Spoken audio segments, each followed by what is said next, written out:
E eu quero ler com você, talvez o texto mais conhecido da Bíblia. Talvez o poema mais famoso da história da literatura mundial. O texto que tem sido lido tantas vezes, à cabeceira de um leito de hospital. O texto que tem sido bálsamo para muitas pessoas enlutadas. O texto que também tem sido cantado, lido e pregado nas festas mais alegres do povo de Deus ao longo da história. Eu quero repartir com você hoje, está no Salmo 23. Esse salmo é um salmo de Davi. E ele diz assim: o Senhor é o meu pastor, nada me faltará. Ele me faz repousar em pastos verdejantes. Leva-me para junto das águas de descanso. Refrigera-me a alma. Guia-me pela vereda da justiça, por amor do seu nome. Ainda que eu ande pelo vale da sombra da morte, não temerei mal nenhum, porque tu estás comigo. O teu bordão e o teu cajado me consolam. Ele diz mais: bondade e misericórdia me seguirão todos os dias da minha vida, e habitarei na casa do Senhor para todo o sempre. Eu quero pensar um pouco com vocês nesta noite sobre como vencer o medo. Talvez este é o sentimento mais democrático dos nossos dias. Medo de ficar desempregado. Medo de não conseguir mais um emprego. Medo de não poder botar pão sobre a sua mesa para a sua família. Medos e medos. Medo da morte. Pois hoje eu quero pensar com você sobre como você pode vencer os seus medos. E esse texto que acabamos de ler nos traz 3 verdades benditas que podem nos ajudar a vencer o medo.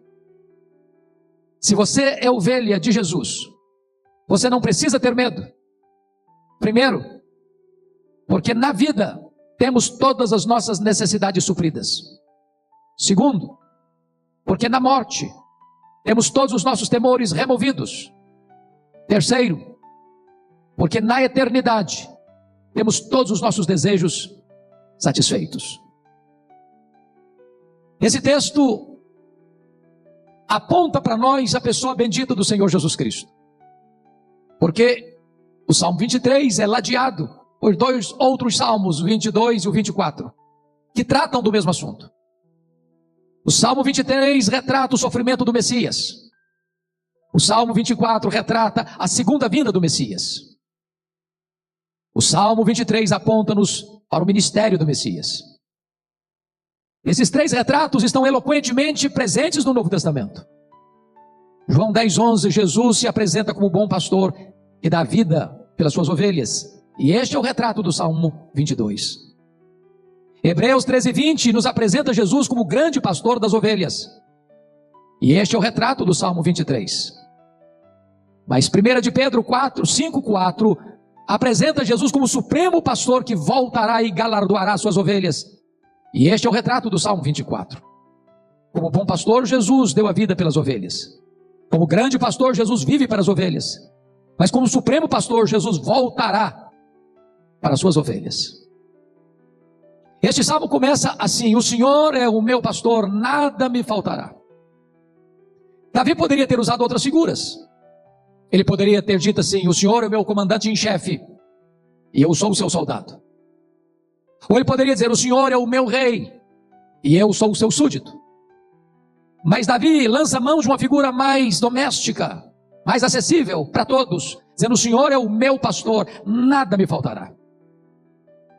O nome para Deus aqui é Javé, ou Jeová. É o nome revelado a Moisés no Sinai. Eu sou o que sou, o Deus autoexistente, o Deus imutável, o Deus da aliança. E Davi diz que este Deus onipotente é o Deus presente, porque Ele é o meu pastor. Ele não foi, Ele não será, Ele é o meu pastor. Mas Ele é o Deus providente, porque nada me faltará. Na verdade, em Cristo você tem não só provisão, mas você tem o provedor como a sua maior provisão. Aqui Ele nos é apresentado como Jeová Roi, o Senhor é o meu pastor. Mas quando você vai para o verso 2, ele trata aqui de descanso. E ele trata também aqui de repouso. Isso aponta para o Senhor como Jeová Shalom. Ele é a nossa paz. Quando você vê que ele refrigera a nossa alma, isso aponta para o Jeová Rafá. Ele é o Deus que nos cura. Quando você encontra que ele nos guia por veredas de justiça, isso aponta para Jeová Tsekanu. Ele é a nossa justiça. Quando você lê que você não teme mal nenhum porque ele está com você, isso aponta para Jeová Shammah. Ele é o Deus presente, ele é o Deus Emanuel. Mas quando você vê que ele prepara uma mesa na presença dos nossos inimigos, isso nos aponta a ele como Jeová Nissi. Ele é a nossa bandeira, ele é a nossa vitória.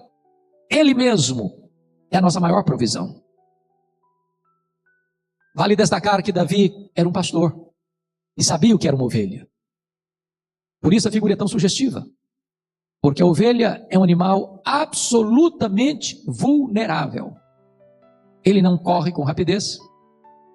A ovelha não tem garras para se proteger. A ovelha é míope, ela não enxerga direito. A ovelha se suja, ela não sabe se lavar. A ovelha tem tendência para se afastar do rebanho, até porque não enxerga direito e não tem noção de perigo. Aquilo que pode ser vantagem na ovelha, sua lã, se ela cai na água, é um peso e a leva para o fundo. A ovelha é totalmente vulnerável ao ataque de um predador, a não ser que o pastor a proteja. Assim somos nós. A despeito, entretanto, da nossa vulnerabilidade diante dos perigos que estão ao nosso redor, se temos Jesus como nosso pastor, podemos afirmar com toda a firmeza da nossa fé: o Senhor é o meu pastor, nada me faltará. Quando ele vai para o verso 2, ele diz assim: ele me faz repousar nos pastos verdejantes, leva-me para junto das águas de descanso. Notem vocês, o pastor oferece provisão das duas coisas mais essenciais para a vida. No caso da ovelha, comida e água. Na nossa linguagem, ninguém sobrevive sem pão e sem água. Pois o pastor providencia o essencial. Vale destacar que não é a ovelha que encontra os pastos verdes e nem a ovelha que promove as águas tranquilas. É o pastor quem conduz. É o pastor que faz repousar. Talvez você está inquieto, talvez você está inquieta, angustiado, angustiada. As famílias estão estressadas. Não se pode sair para trabalhar. Os filhos não podem ir para a escola. A vasta maioria da população brasileira de baixa renda, morando em casas pequenas, em apartamentos apertados, com muitas dificuldades, sem provisão necessária. Muitas vezes as famílias estão com os nervos à flor da pele, crescendo os problemas de relacionamento, crescendo os problemas das doenças emocionais, e muitos temores rondam o seu coração, talvez agora. Mas eu encorajo você a pôr sua confiança no divino pastor, porque nas turbulências da vida, ele pode trazer paz para a sua alma. Quando você vai para o verso de número 3, algo sublime aí, porque diz: refrigera minha alma. A ideia aqui de uma ovelha machucada, ferida pelos reveses sofridos. Talvez o ataque de uma fera que a deixou ensanguentada. Talvez ela caiu num abismo, está toda ferida e machucada. Mas mesmo quando a ovelha se desvia, mesmo quando a ovelha se torna presa fácil nas garras de um predador, mesmo quando ela se desvia do rebanho e cai num abismo, o pastor não a abandona, o pastor vai ao encontro dela, o pastor a procura, o pastor a resgata, o pastor a cura, o pastor a coloca nos ombros e a leva para o aprisco seguro. Talvez você tenha caído, se machucado, se ferido. Talvez você esteja com a sua alma machucada pelas suas quedas, pelos seus deslizes, pelos seus fracassos morais, pelo seu pecado. Mas hoje Jesus está aqui para libertar você, para perdoar você, para restaurar você, para terapeutizar as suas feridas, para restaurar a sua sorte, colocar você de pé e levar você de volta para a segurança do aprisco. Mas o texto ainda diz no verso 3: guia-me pelas veredas da justiça, por amor do seu nome. A tendência do nosso coração é nos desviarmos. Há muitos atalhos, há muitas bifurcações, há muitos caminhos que parecem direito, mas ao fim são caminhos de morte. Há muitas vozes sedutoras nos convidando para experiências as mais arrebatadoras, mas que ao fim roubarão a sua alegria, sugarão o seu vigor e jogarão sua alma num poço escuro de culpa e dor. Mas hoje, Jesus Cristo quer guiar você com segurança pelas veredas da justiça. Ele quer aprumar os seus passos nos caminhos da retidão. Hoje Ele quer firmar os seus passos na verdade, as veredas da justiça. Não porque você e eu merecemos, mas é por amor do seu próprio nome. É graça, só graça, pura graça. Portanto, você não precisa ter medo, porque na vida, em Jesus, você tem todas as suas necessidades supridas. Mas esse texto nos aponta a segunda verdade. Você não precisa ter medo, porque na morte você tem todos os temores removidos. A Bíblia diz que a morte é o rei dos terrores, o último inimigo a ser vencido. Há tanta gente apavorada, com medo de ficar doente, de ir para um hospital, de ser entubado, de morrer. Eu sei que a morte, embora já vencida, porque o Senhor Jesus atirou o seu aguilhão, já matou a morte ao ressuscitar, inaugurando a imortalidade, mas ela ainda produz muito sofrimento. E é nessa conjuntura que Davi diz assim: ainda que eu ande pelo vale da sombra da morte, não temerei mal nenhum. Eu creio que você já deve ter visto algum filme sobre esse território da Judéia, onde Davi foi pastor, em Belém, próximo de Jerusalém, a mais de 800 metros acima do nível do mar, quando lá embaixo, nas campinas do Jordão, no sopé dessa cordilheira de montanhas, está o lugar mais baixo do planeta Terra, a mais de 400 metros abaixo do nível do mar. Naquela época já que Davi era pastor, conforme 1 Samuel 17, 28, seu próprio irmão Eliabe disse que ele era pastor de poucas ovelhas, num deserto, e até hoje é um deserto. Portanto, esses pastos verdes, essas águas tranquilas, não existiam em fartura e em abundância não.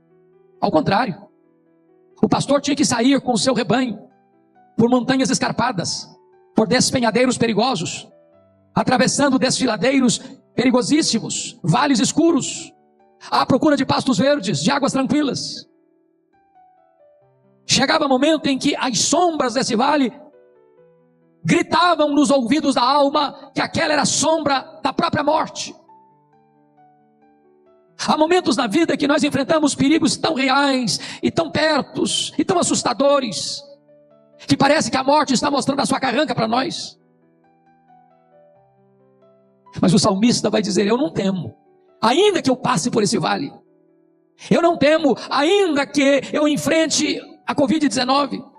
Eu não temo, ainda que eu tenha que ir para o hospital. Eu não temo, ainda que precise ser entubado. Eu não temo, ainda que falte um leito de hospital. Eu não temo, ainda que a morte chegue para mim. Esta ausência de medo, ou esta vitória sobre o medo, melhor dizendo, não é porque você é forte. Não é porque você é melhor do que qualquer outra pessoa.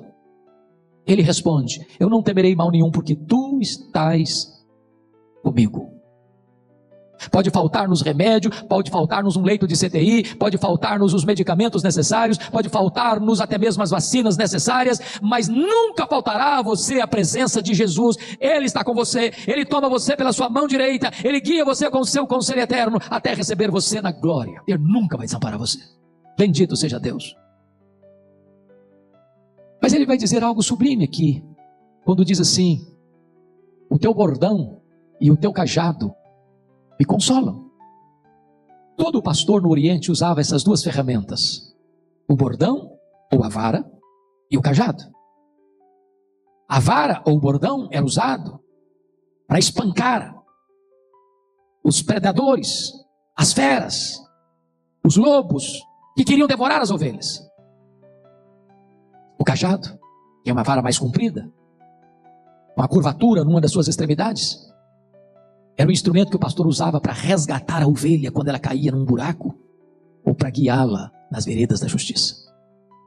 Se Jesus é o seu pastor, Ele mesmo defende você dos seus inimigos. Se Jesus é o seu pastor, Ele resgata você e Ele dirige você e guia você pelas veredas da justiça. Tanto o bordão quanto o cajado trazem consolo e paz para o seu coração. Mas agora no verso de número 5, há 3 verdades benditas aí. Preparas-me uma mesa na presença dos meus adversários. O que Davi está dizendo é que se você é ovelha de Jesus, diante dos perigos maiores e dos inimigos mais terríveis, você tem plena vitória. Vitória sobre os seus medos, vitória sobre a tentação, vitória sobre o pecado, vitória sobre o mundo, vitória sobre o diabo. A vitória que você tem não é porque você é forte, é porque você já foi feito mais do que vencedor em Cristo Jesus. Sua vitória foi conquistada na cruz e agora você é vitorioso. Você não entra no campo para saber se ganha ou perde, você já entra como mais do que vencedor em Cristo Jesus nosso Senhor. Mas além de vitória, você tem honra. Porque o texto diz: unges-me a cabeça com óleo. Isso é honra. Ele não está tratando aqui daquela unção do rei, do sacerdote.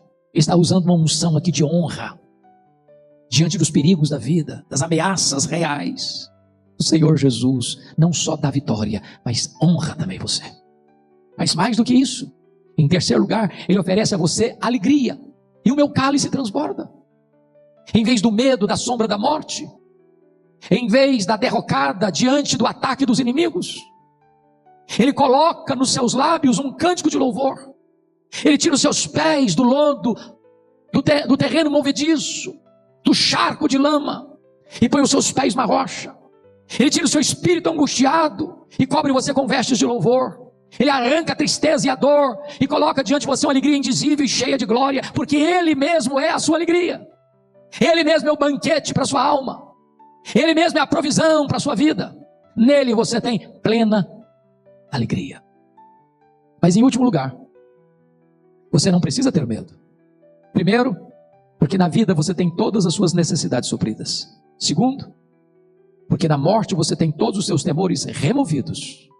Mas em terceiro lugar, porque na eternidade você tem todos os seus desejos satisfeitos. Bondade e misericórdia certamente me seguirão todos os dias da minha vida. Davi está dizendo que essas duas irmãs gêmeas, bondade e misericórdia, são as suas guarda-costas, suas protetoras. Elas estão do seu lado direito, do seu lado esquerdo, todo dia, toda semana, todo mês, todo ano, do berço à sepultura. Você pode não vê-las, você pode não senti-las, mas elas estão do seu lado. Bondade é aquilo que você recebe e não merece. Misericórdia é aquilo que você não recebe e você merece. Você não merece a salvação e Deus concede salvação a você. Isso é bondade. Você merece o juízo de Deus e eu também. E Deus desviou o juízo que devia cair sobre a nossa cabeça para o seu Filho na cruz e puniu na cruz os nossos pecados, para não punir a nós. Isso é misericórdia. E todo dia, bondade e misericórdia, misericórdia e bondade vão caminhando com você, lado a lado, guardando você, protegendo você. Quando a jornada aqui terminar, então você habitará na casa do Senhor para todo sempre. A sepultura não é o nosso último endereço.